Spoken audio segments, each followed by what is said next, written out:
A Build Hatch developed production.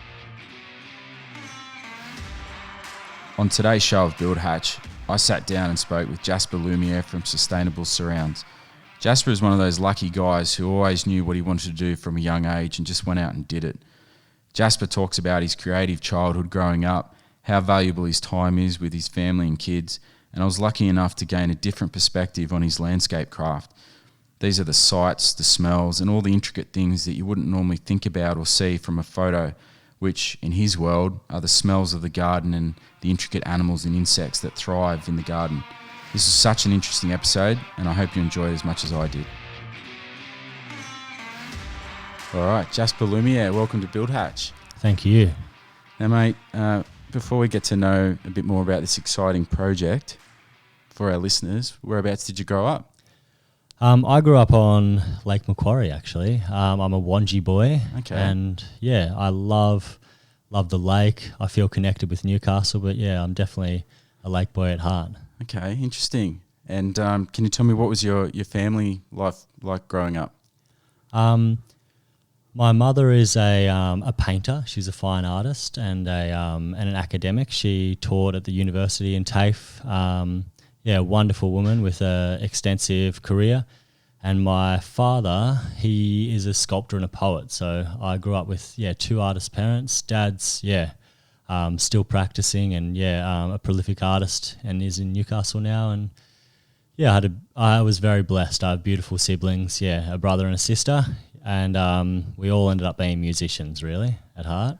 But we all have our own other avenues of expression as well. So I guess with two parents like that, you're always going to be some sort of creative artist of some description. I guess I actually have a pretty broad view on that. I believe that anything is creative. I think, mechanics through to engineering, any of it. I almost see it more as passion, and getting something out there and into the world. So if you're making a bridge, that can be a really beautiful thing. Yeah, okay.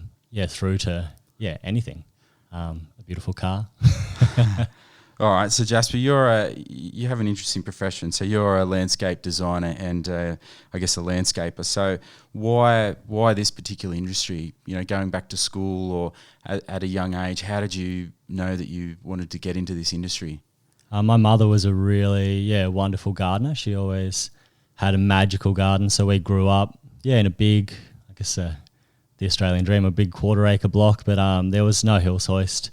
It was all gardens the whole way down the slope, and we grew up very much in that space. Surrounded by the beauties. I guess my mum was practicing permaculture without necessarily learning about it, and she was planting natives without it being said to be a necessity. She was as so many people have. She was pioneering. A lot of beautiful things just out of what she wanted to do. So that was a big influence. And I guess, when I looked at what I wanted to do in life, I saw a need for public space actually to transform, for the Australian dream in regards to gardens to transform. I wanted people to immerse themselves in nature, for nature to become complex, become romantic, So for our listeners, at what age did you remember feeling like that or feeling that inspiration? I guess when they ask you what you want to do, you think of, with life, there's so many wonderful options. So I guess I thought about a lot of different things. I thought about architecture as well, like home design. I felt very passionate about that and sort of toyed with that idea. But I found myself loving the outside. And I always wanted to connect homes with the outdoors. I still love architecture, but I love the fact that I can work with wonderful architects who also like varying architects who have different styles and help them to pursue that dream of connecting indoors and outdoors and creating beautiful, encompassing gardens for their projects and for their clients. It's a pretty special thing to be able to do. Oh, it is. And I can see, particularly with heavy or hard landscaping as opposed to soft landscaping, that you're able to combine that architecture in a sense of a construction, where people don't typically usually relate construction as such to, what I mean that, I mean structures with landscaping and yeah, I've got to tell you, I'm really looking forward to hearing more about some of the structures you've designed and built, because some of them are just amazing. So out of school, you left school. How did you get into actual landscaping? I left school and apprenticed myself essentially. I went and I wanted to just get straight into and actually do a landscape trade at first. But my parents encouraged me to study at university. But before I would do that, I wanted to get a feeling for the industry. I wanted to get a feel for life. I didn't think going straight into university was what I wanted to do. So I actually worked in everything from wetland regen to nursery work to building labourer. Right. So I guess straight out of school, you wanted to get that experience, the practical experience, before you went on to university and study. You wanted to get out there and I guess learn a bit more about it before you made that decision. Yeah, absolutely. I travelled around and did that for about 3 years, and then I studied at RMIT, which is in Melbourne, and I studied a Bachelor of Landscape Architecture. Yeah. Okay. Yeah. Amazing. All right. So so after studying, you were working for other people in the industry? Actually, no. Straight from studying, I actually started the business. Straight out while I was studying, I did a few love projects. I actually, really enjoyed my work there. It was very humble, but all a part of sort of learning and growing. That was where I did my work for Ceres. That was one of my last jobs for someone else, which is Ceres is an environmental centre. So it's the Centre for Education and Research in Environmental Strategy. So it's actually built in Melbourne on a rubbish tip.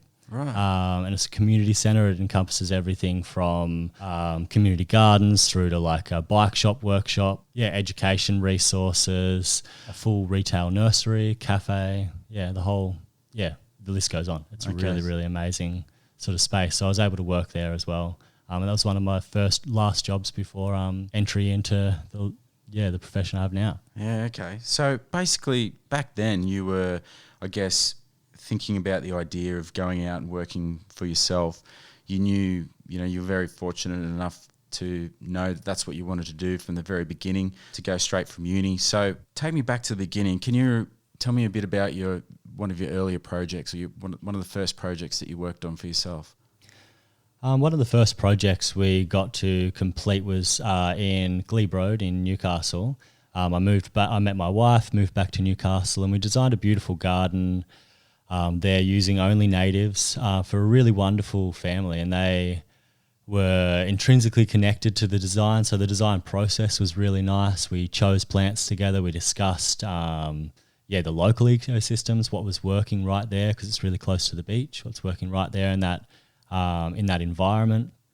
We talked about the different spaces and the different uses that the family required. It was a really rewarding project in that regard. And I guess 5 years on, and now even heading for 10 years on, the garden's grown into a beautiful established garden with big trees, and everything has evolved really beautifully. So it's a wonderful project to revisit because we still maintain this garden. Oh wow! And that I guess for not only a creative type or an artist, but any builder, I think to have that relationship that 5 or 10 years on down the track, it must be very rewarding to be able to, I guess, see your work flourish. And I suppose in contrast to building, where a building is built, most buildings look really, really nice when they're finished and can weather over time and just naturally age. And obviously that's the art of architecture. But with your actual craft, you get to see something, your byproduct, flourish and continue to grow and look better and even work on it 10 years down the track. Yeah, absolutely. I think my favourite thing, touching on built structures, is I love materials that get better with time, patinas and textures. I love, all those different things that make a landscape feel individual and authentic. Often you'll find those different components look better with time. In a built aspect and in a garden aspect, they can just exponentially become more and more beautiful and rewarding. Absolutely. Now, you're unique in that you're actually a designer and a landscaper. So what sort of, for our listeners, what sort of qualities do you need to be able to be a great landscape designer and builder as such? Well, I work with my wife constantly on the designs. I couldn't do any of it without her. I think having that teamwork is a really beautiful thing, to be able to bounce ideas off each other, to be able to feel passionate and sort of like go back and forth on ideas. There's no set answer in gardening, in landscaping, in horticulture, in life. So it's important to be flexible and open in a design regard. We also work really closely with our clients, so we have to be really malleable to all of their needs and sort of understand stuff that they might not have even thought of before. I guess you get that through experience. Designing your own space can really give you a good idea about how things work together and how you reap rewards from those design choices. I guess, in regards to landscape, over-engineering everything is probably my best bit of advice. Landscape is exposed to the elements and exposed to huge amounts of weight, water. You really have to set your infrastructure. It's having that foresight, isn't it? Thinking about things down the track, you know? Yeah, absolutely. We always design and build with an idea of sort of 20, 50, hopefully 100 years. It's not always the case, but I like to think of things. I love the permanence of landscape. It's not something that, becomes disposable. It's something that, as we said before, grows and becomes more beautiful with time. All right. So you mentioned the client interaction. So I guess take us through the steps. So a client will typically reach out to you. How do you, I guess, get in contact? How do you get most of your work these days? Work comes in through a variety of sources. We get architect referrals, so we have a lot of architects that we love to work with. We love working directly with clients. We get a lot of people that contact us through seeing our other projects, word of mouth, and seeing our sort of social media presence. It's a very visual industry, so we get a lot of people that see what we do and love that, and get in contact. So they'll either get in contact via email or phone, and we then book in a meeting. So I'll go out and have a consultation with the client and the family if possible. We talk through options, possibilities. No, and then I'll interrupt there because you said something that's really important. You mentioned about with the family. I get the feeling you're the kind of guy that you want to think about the practical and functional aspects of the landscape, particularly with front yards or backyards. So I think that's really important, isn't it, about meeting with the extended family? Yeah, absolutely. It's really interesting. I think a lot of the time with houses, one person may get a say, but I think in the gardens, often everybody has a say, which is a wonderful thing. We do mediate a lot, and that's a really fun part of the process, is to sort of take everyone's ideas into account and find that middle ground where everyone can have a space where that all works together. So when I say the family, I always meet with husband and wife, or any combination as such, a wife and wife, and then kids as well are a really important part of the process. They often don't get as much of a say, but they're always thought about for sure. Absolutely. All right. Now, what's it like at the end of a project where you tell me about the feeling of you've finished a project on time, on budget, the client's happy. What's that like? That's a wonderful feeling. I think, again, coming back to family, we love handing over a project and knowing that a family has that completed picture. It's the house, the architecture, the building is encompassed by gardens. Handing that over and knowing that the entire family can enjoy it from the moment they walk in the door and they see the front garden to the moment they're all together out the back, with friends over.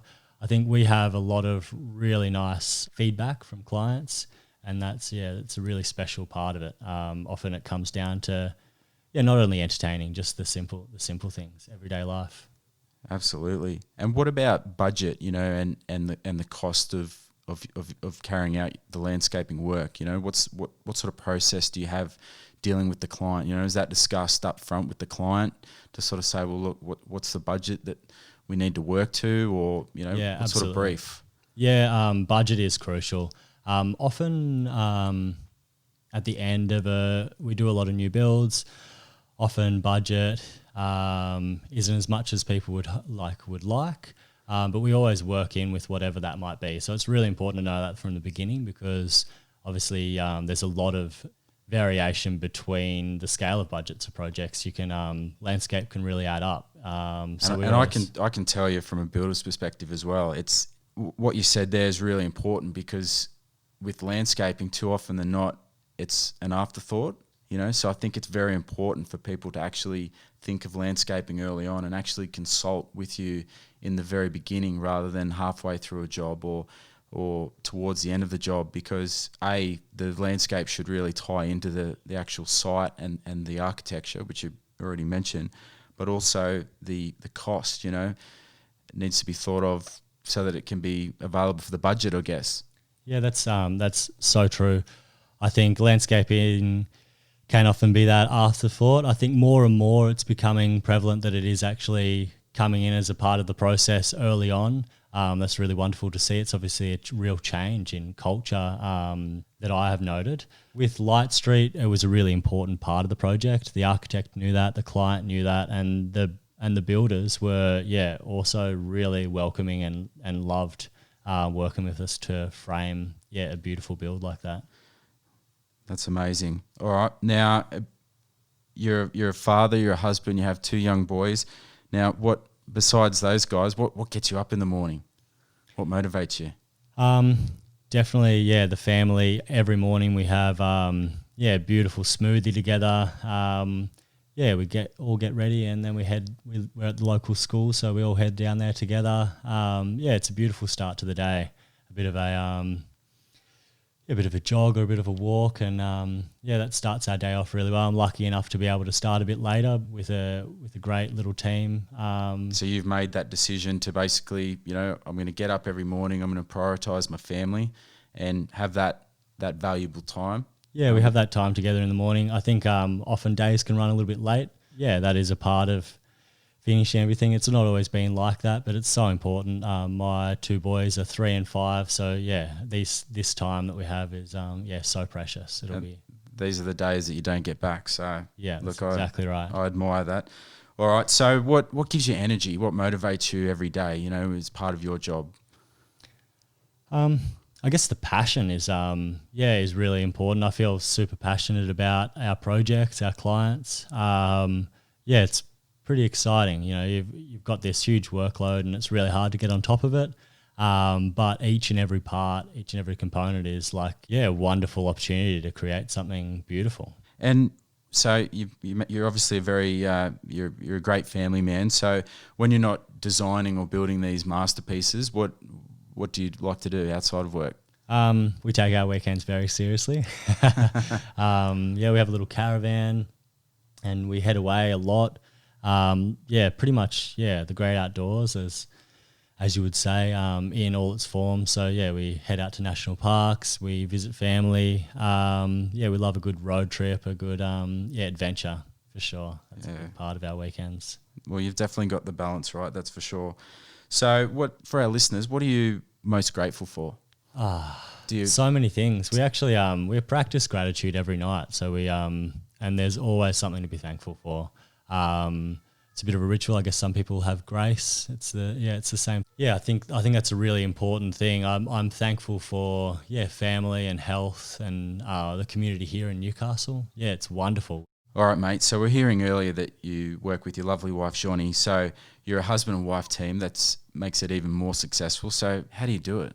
We love working with each other, bouncing everything off each other. I think that also keeps it really open. We're really open to where it takes us. We love doing events. We got to work with the Living Smart Festival, installing for 2 years running an amazing structure that people engaged with at the festival. And in the end, the most recent one, they sort of were able to, pick herbs and take a piece of fruit and so on and so forth. So we love pushing ourselves in heaps of different ways. So Johnny's a fashion designer as well as working intrinsically on the business in sustainable surrounds. She also does all of our styling for our photo shoots. And we want to push it in any way that we can. So we're also doing wedding styling and so on and so forth, which is really exciting. So I think we'll sort of push each other, no doubt, into the future, and push ourselves. So you're almost a brand. You're not just a landscape designer and builder. You're actually a brand. So I think for our listeners, that's an important lesson, that it doesn't matter what you do. If you do it successfully and you keep at it and you work really well together, you're actually creating a brand that branches off into other industries or other concepts. Yeah, absolutely. I don't think we necessarily have to feel tied down, any of us. I think, take on what you love. If you find an exciting project coming on up and it's not exactly what you're used to, and you feel excited to push yourself in that way, I say why not? I think, I think it's an exciting way to live. So I definitely appreciate that, and I feel very thankful. Yeah, you're very lucky. And what are some of the projects that you guys have worked on together besides the traditional design and construction? We have actually been loving doing a few weddings. It's creating a wonderful space for people, obviously at a really special time in their lives. Intrinsically working with clients. It's a very important day for people, and everyone has different ideas about how they want to spend that day. Creating a space, again, I guess it's an installation in a sense. It's temporal, like it's temporary, and there's a beautiful nature to that. It's really exciting. You can kind of create a bit of magic there, which is a special thing. Now, even adding more to the uniqueness of you guys, at one particular point you actually had a retail space as well. Yes, so we did have a store in Derby Street. We really loved that. That was where we sort of showcased pots and features that we use within our landscapes now. We supplied those and sort of sourced them from all kinds of weird and wonderful places. It was a really, really fun part of our journey. We don't do that anymore, but I'm not close to that. We may end up doing that again in the future. We love, sourcing things is one of Johnny's amazing skills. She can find things you never even thought of. I've never thought of. Now, I guess applying this to a practical sense, some of the dispute work that I'm involved in and across the industry, I see a lot of people that grow with demand in their business, and they employ more people and they're taking on more work.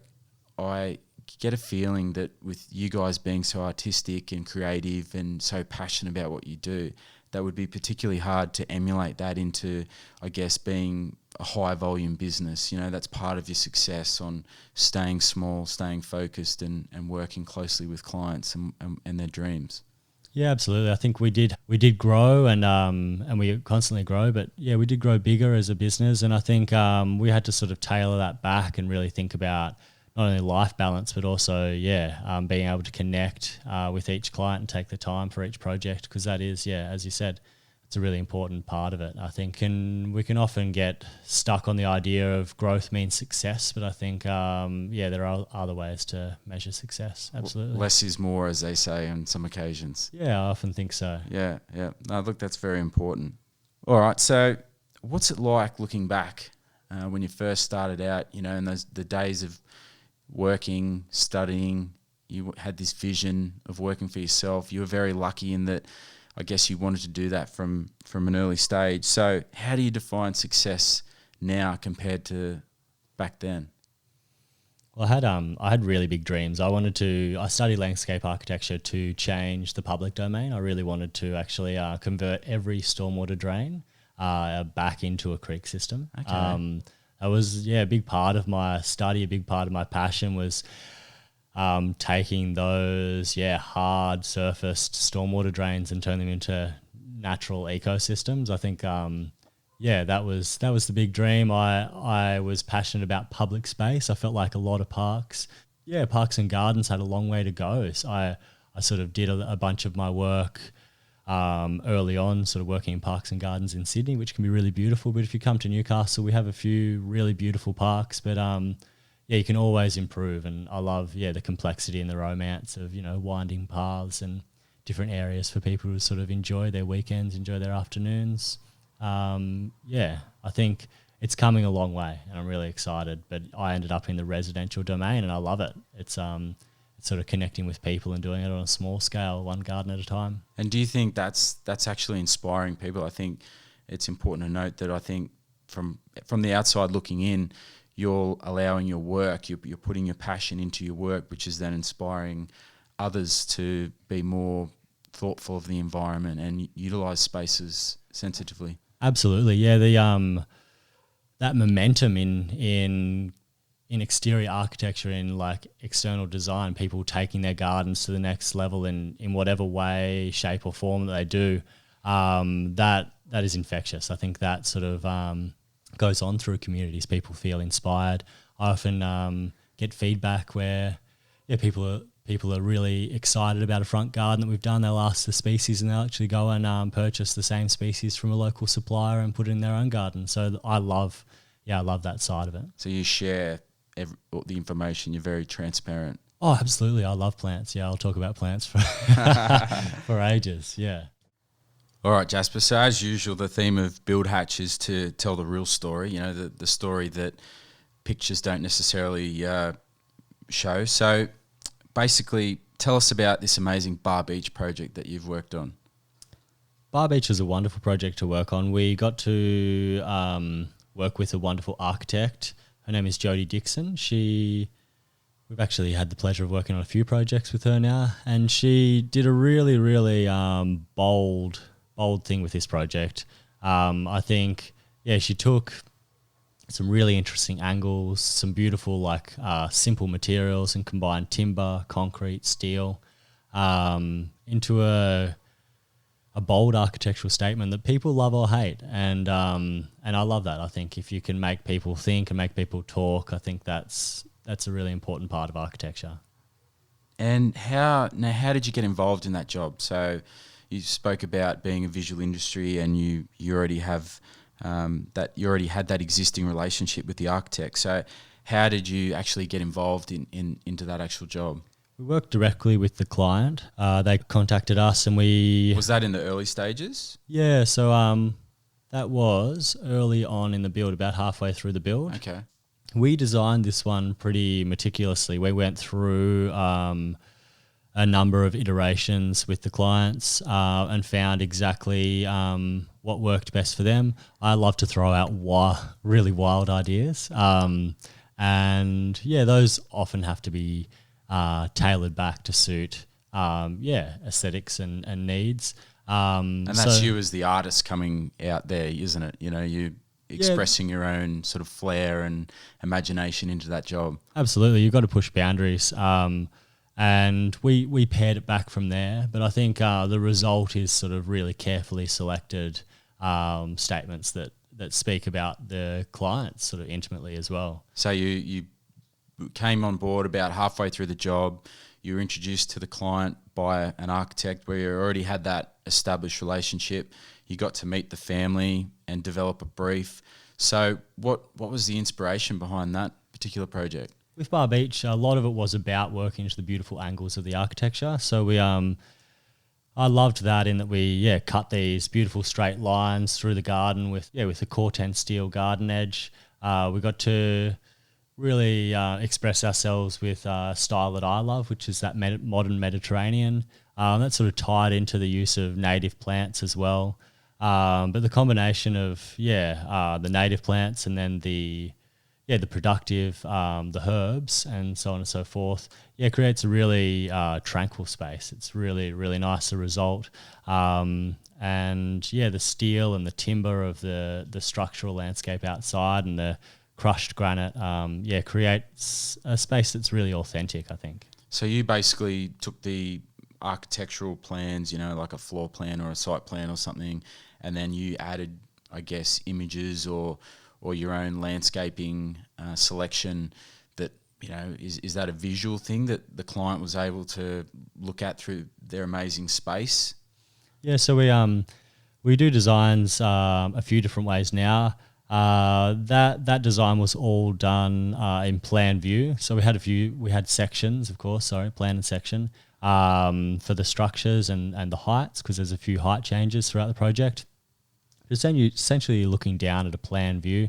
You can see the placement of all the plants, the layout of all the edges. There's heights annotated on there and so on and so forth. I like to present a few ideas. I think there may have been, I generally present 3 ideas. There may have been 5 or so for that project at that point, because it was a really exciting project. But they're quickly refined down to a couple of concepts, and we settled on one. So there is a bit of a process to it. And it's about that collaboration with the client and deciding what works, what doesn't work, and picking each other's heads, Yeah, absolutely. The client was really excited about the plants, the selection of all those species. Super excited about the materials, and we did look at a couple of different options. And so were they specified materials? Like, was there any involvement with the actual architect, or is it more a case of assessing the existing footprint of the building and the external finishes and trying to come up with something that marries in with that inspiration? It was very free in regards to the architect. It was the first project that we did with her, but she loved our work, and the client also saw some of the projects that we'd done. We have a very particular sort of aesthetic, I guess. We have a particular style, and they found that really appealing. So we were able to be free to express ourselves in our own way, which was really nice, but also taking the time to reflect on the clients and the building, of course. And how do you handle that, I guess, for our listeners out there thinking, well, how do I, I'm so fixed on what I want to do.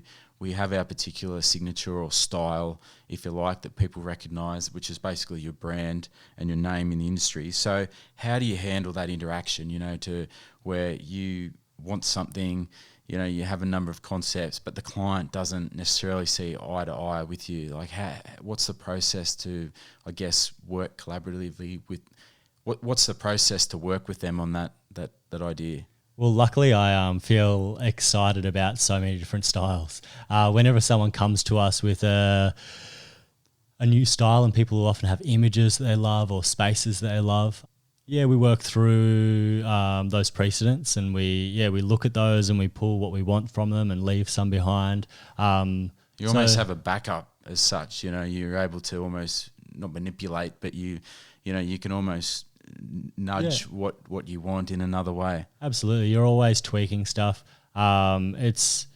We're always trying to do things differently when we can and push boundaries, but we're also confined to what works in the environment and what we know works plant-wise as well, material-wise. And particularly that relationship with being so close to the coastal environment, having that foresight and connection with what you need to work with. Yeah, absolutely. So we have to be mindful of that environment constantly. We did use a Corten steel, which I have found when I look at the local beachside works that have been done there. They've been put to the test, that material, but we have found in the past 10 years that the Corten steel has worked really well in ground. We install it really well with sufficient drainage, and we found that it's a really long-lasting material. It's going to, potentially surpass my lifetime, which is an amazing thought. Absolutely. All right, so it's an amazing job, incredible project. People will be able to go online and be able to see it for themselves, because we here at Build Hatch have this concept that a picture tells 1,000 words, but it doesn't tell the full story. So what was the most challenging part of this particular job? There was a part that we ended up dubbing the Great Wall of Sleeper. It was 15...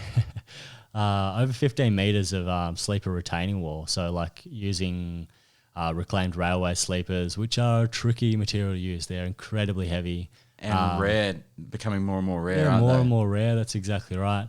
So we ended up building this retaining wall along the edge of the property, which sort of took away all the uneven, edges and made everything feel complete. I think it was a rewarding but very difficult part of the project, because there were just so many sleepers. I think there was 50 sleepers. Wow. That went into that. Maybe it was 40. But, so I'll stop you there. Where did that idea come from? Where did you come up with the idea to have the Great Wall of Sleepers? Well, that was an important part of the project. What it does is it takes away all of the unevenness in the boundary. There was like insufficient retaining there at that point. It made that all seamless. So it was like an uneven, very messy side to the house. Yeah. And we knew it was a dominant feature of the house. I was raising the plant we used there was Dracaena marginata. I was raising the plant up in the eye level towards the windows that run along the entire north side of the house. So there's these beautiful windows, currently looking at a fence, and we raised these plants up into that view line. Feedback from the client actually was that was their favourite part of the project, because it's what they look out on every morning, every night, is this beautiful cinemus sort of like backdrop of Dracaena marginatas, kind of like twisted Dr. Seuss plants, people call them sometimes. They're quite architectural and sculptural. A dime a dozen, but used in that context, they feel really, really nice. And isn't that amazing, and must be so rewarding? You're given a space that, again, a lot of builders don't think about, or the client doesn't think about. It's a bit of an afterthought sometimes. And here you've taken a space that, was uneven, maybe difficult to work with, and you've transformed it into, not only your favourite space of the house, but potentially the client's favourite space as well. So, well, actually, my favourite space is a different spot.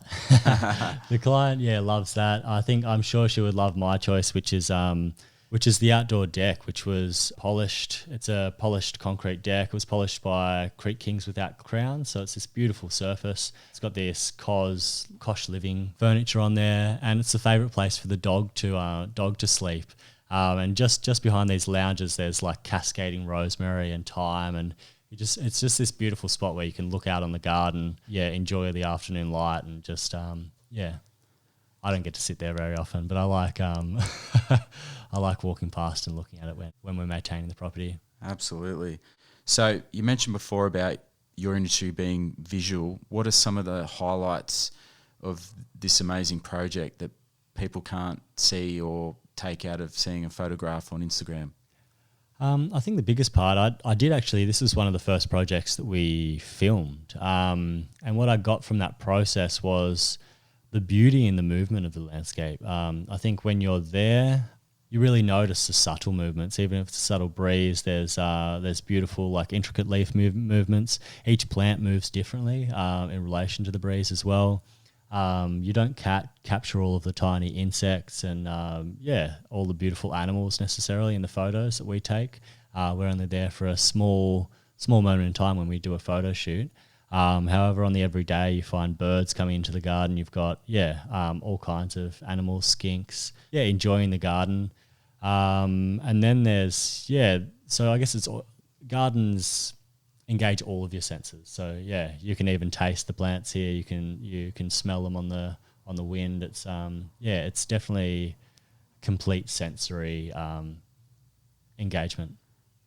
Absolutely, and I think particularly smells, of plants and the sound of animals. Again, it's not captured in a single photograph. So, all right, so I've got to hand it to you, Jasper. You've got an incredible job. You're obviously very passionate about what you do, and you're very lucky that your profession and trade is one of those money shots of the building process.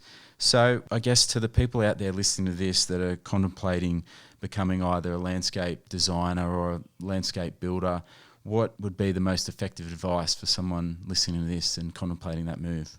I think in regards to design, it's knowing what you love, and you can love a lot of different things. Sort of really looking at different gardens, different buildings, anything, nature, and sort of understanding how that makes you feel. Talking about these things, like enjoying that with another person. I think engaging in the everyday, engaging in the environment really gives you a feeling for what you love, and you sort of you realize once you start thinking about it, there's just so much. So like I guess being open to that, and then resonating that in what you want to do, what you want to express through the process of design, and what you want to bring people, what you want to bring the world through that. As in construction, I guess it's just making making those dreams, making those designs come to fruition. And that's a beautiful thing, whether you're constructing someone else's design or whether you're designing and building tangible sort of structure, creating a space and creating something that's going to grow is so rewarding. So like, I guess my word to you is if you feel inspired, take that, do it. It's wonderful working outside. And what are your current plans for the future? You know, what are you hoping for in future in terms of your business? Because your business is called Sustainable Surrounds. So how do you see that moving forward? We want to continue, working in this field. We love diversifying. I think there's a lot of different ways we'd love to express ourselves, but we want to just be a part of this great momentum. There's so many wonderful trades in Newcastle. There's so many wonderful businesses, all working together to create this momentum. It's not a solo thing. So I think we're looking forward to working with everyone else, working with all of these trades, and working also apart on creating something beautiful here in Newcastle. I think we love being here, and taking it to the next level is inevitable. Absolutely, and this particular area too, it's an amazing part of Australia, that's for sure. So I'm about to wrap this up, but if people listening to this podcast, they want to get into contact with you, how would they go about that? If you want to see our work, the best space to find that is on Instagram. We keep that pretty up to date. We have a website, of course. There you can find both those spaces. You can find our email. Email is really good, or give me a buzz on the phone. That's easy. Awesome. All right. Well, Jasper Lumiere from Sustainable Surrounds, I really appreciate your time. Thanks for coming on the show, and wish you all the best. Pleasure. Thank you so much, Aaron. Well, that was Jasper from Sustainable Surrounds.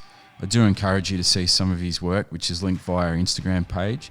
What I learnt from that conversation with Jasper was always being on the lookout for other opportunities like he did, where here you have a landscape design and build business who is now being asked to do weddings, which that must be a really satisfying gig to achieve, especially on a day which is the happiest day of those people's lives. So well done, Jasper, and don't forget to please also rate our show so more and more people can be inspired by these true stories. Thanks for listening. You have experienced a Build Hatch Developed production.